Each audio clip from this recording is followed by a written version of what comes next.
নমস্কার বন্ধুরা, welcome back to my channel same house. তোমাদের স্বাগত জানাই বীরভূমের ছোট্ট একটা গ্রাম থেকে। আমি চিত্রা। তো চলো, আজকেও কোনো ডেলি ব্লগ নিয়ে আসিনি, আজকে নিয়ে এসেছি বিয়েবাড়ির ভিডিও। তো কয়েকদিন আগে গিয়েছিলাম বিয়ে বাড়িটা তোমাদের সঙ্গে, আর ভিডিওটা শেয়ার করা হচ্ছিল না। তো একটু গিয়েছিলাম বাইরে, বাইরে বলতে গেলে অনেকটাই দূরে, মালদা জেলায়। তো আমরা থাকি বীরভূম জেলায়। তো এমনিতে মালদা জেলায় গিয়েছি। তো সেখানেই আর কি বিয়েবাড়ি অনুষ্ঠান, তো সেখানে বিয়েবাড়ি অ্যাটেন্ড করতে গিয়েছিলাম। তো ওখানকার বিয়ের একটু অনুষ্ঠান আলাদা, কিন্তু আমাদের বাঙালি বিয়েই কিন্তু আলাদা রকমের। তো সেটাও আর কি দেখে নিলাম কিভাবে নতুন বিয়ের একটা অনুষ্ঠান। দেখতে পাচ্ছ এখানে সব একটা করে ঘট নিয়ে একদম ছড়লাতলা, ওদের আলাদা রকমের ছড়লাতলা, শুধু 4টে কলা গাছ পুঁতে এমনি ছড়লাতলা বানানো হয়েছে। কিন্তু আমাদের তো অনেক রকমের মানে প্যান্ডেলে আর কি ডিজাইন করে তারপরে এগুলো বানানো হয়। তো যেখানকার যা নিয়ম সেটাই আর কি।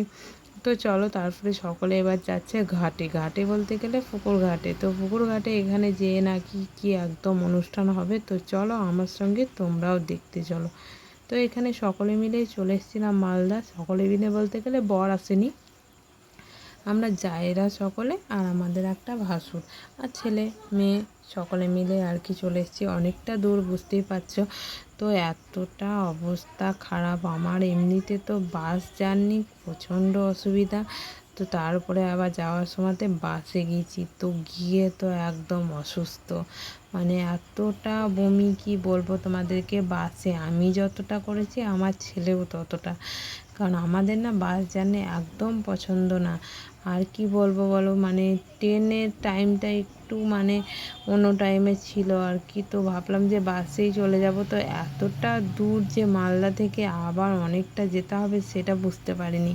তো মালদা থেকে আবার 2 ঘন্টা রাস্তা যে বিয়ে বাড়িতে যাব। তো আমাদেরই আর কি ননদের ছেলের বিয়ে, তো সেই হিসেবে আর কি গিয়েছিলাম। তো একদম স্টেট বাস ধরেছিলাম। তো ওদিককার স্টেট বাস যে লোকাল বাসের মতো যায় সেটাও জানতাম না, মানে এতটা খারাপ অবস্থা। ভাবলাম স্টেট বাসে গিয়ে একদম কোনো অসুবিধা হবে না, তো এমন অবস্থা কি বলবো তোমাদেরকে আর। তো চলো, এদের এখানে ঘাট পুজো হয়ে গেছে। তো দেখতেই পাচ্ছ একসঙ্গে কতগুলো জলের হাঁড়ি নিয়ে যাচ্ছে। তো এগুলো আর কি ঘাট পুজো হলো। তো আমাদেরকে বলছিলাম, তো আমরা তো সেগুলো জানি না, তো সেই জন্য আর কি এগুলো নিলাম না।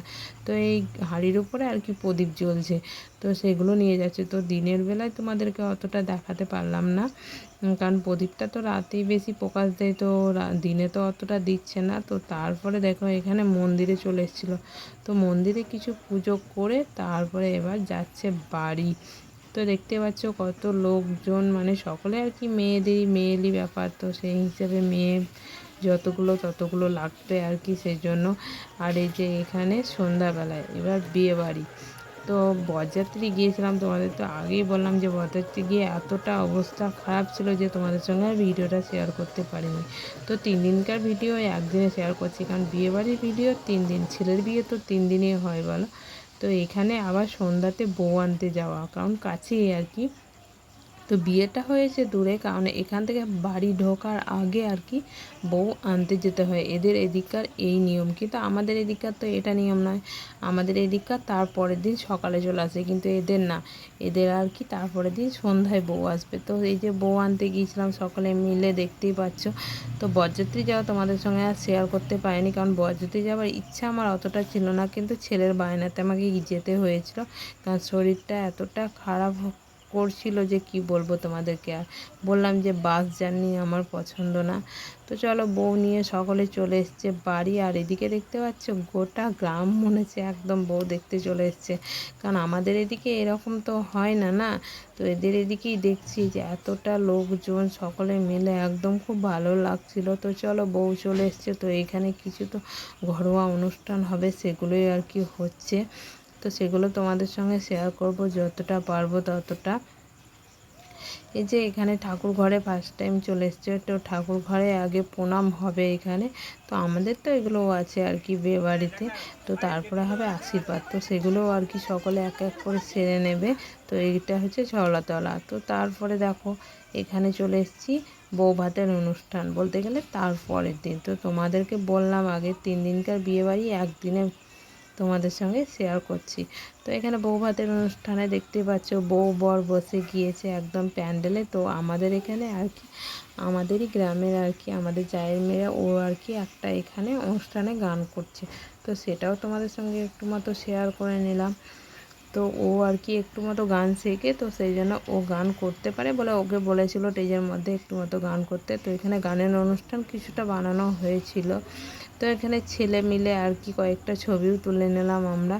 আর এখানে নাচ গান বেশ ভালোই লাগছিলো বিয়ের অনুষ্ঠান। কিন্তু ওই যে বললাম আমার শরীরটা কয়েকদিন ধরে খুব খারাপ, মানে ওখান থেকে বাস জার্নি করে এসেছি বলে আমি অনুষ্ঠানটাও পুরোটা মানে থাকতে পারিনি, মানে এতটা শরীর খারাপ করছিল। তো একটু মতো সাজগোজ করে বিয়ে বাড়িতে যখন এসেছি বউ ভাত তো একটু মতো তো অ্যাটেন্ড করতেই হবে, তো সেই জন্যেই আর কি অল্প কিছুক্ষণ আমি এখানে ছিলাম। তো তারপরে দেখো খাওয়া দাওয়া করে নেবো সকলে মিলে, কারণ ছেলে আর কি ওরও শরীর খারাপ, তো দুজনে আর কি খাওয়া দাওয়া করে নিচ্ছে। আর এদিকে যার মেয়ে, কারণ আমরা চারজনে আগে খেয়ে নিচ্ছি, কারণ মানে ভালো লাগছে না, শরীর ভালো না রাখলে বিয়েবাড়ি কি ভালো লাগে সেটা বলো। যদি ট্রেনে আসতাম তাহলে কিছু হতো না, কিন্তু বাসে এসে একদম অবস্থা খারাপ। তো চলো খাওয়া দাওয়াটা সেরে নিই, তো তারপরে একদম শুয়ে পড়বো, কারণ শরীর ভালো লাগছে না সেই জন্য। তো এদিককার বিয়েবাড়ি কেমন সেটাও তোমাদের সঙ্গে পুরোটা শেয়ার করলাম। তো বাড়ি যাব তার পরের দিন আর কি বাড়ি যাব, কারণ আর থাকবো না এখানে। কেন এতটা দূর বিয়েবাড়ি ফার্স্ট টাইম আসলাম, তার উপরে বরকে আনিনি বলে আরও শরীরটা খারাপ, কারণ ও থাকলে পরে ছেলের ব্যাপারটা কোনো ব্যাপার নেই, কারণ আর নিজের শরীরটা হলে কোনো অসুবিধা হয় না। কারণ ও না আমার মানে ছেলের মানে কোনো কিছু হলে পরে ও ওই জিনিসটা সবসময় আগলে রাখে, ওটা আমাকে আর দেখতে হয় না, বাড়িতেই বা কি বাইরেই বা কি। কারণ ও বাবুর মানে আমার ছেলে আর কি বাবুর খেয়ালটা পুরোটাই রাখে, বাইরে গেলে ও আর কি বাবুকে নিয়ে যাওয়া বাবুর দায়িত্বটা পুরোটাই নেয় আর কি। কিন্তু আমি সেটা পারি না আর কি একা একা অতটা আর কি। তো চলো তারপরে বিয়েবাড়িতে কি গিফট পড়েছে সেটাও আর কি দেখা হচ্ছে তারপরের দিন। তো আর ভিডিওটা খুব একটা বড় করছি না। তো অনেক দূরের মালদার বিয়েবাড়ি অনুষ্ঠান তোমাদের কেমন লাগলো নিশ্চয়ই কমেন্টে জানাও। তো খুব একটা বড় ব্লগ বানাতে পারিনি। তো চলো টাটা, ভালো থাকবে সবাই।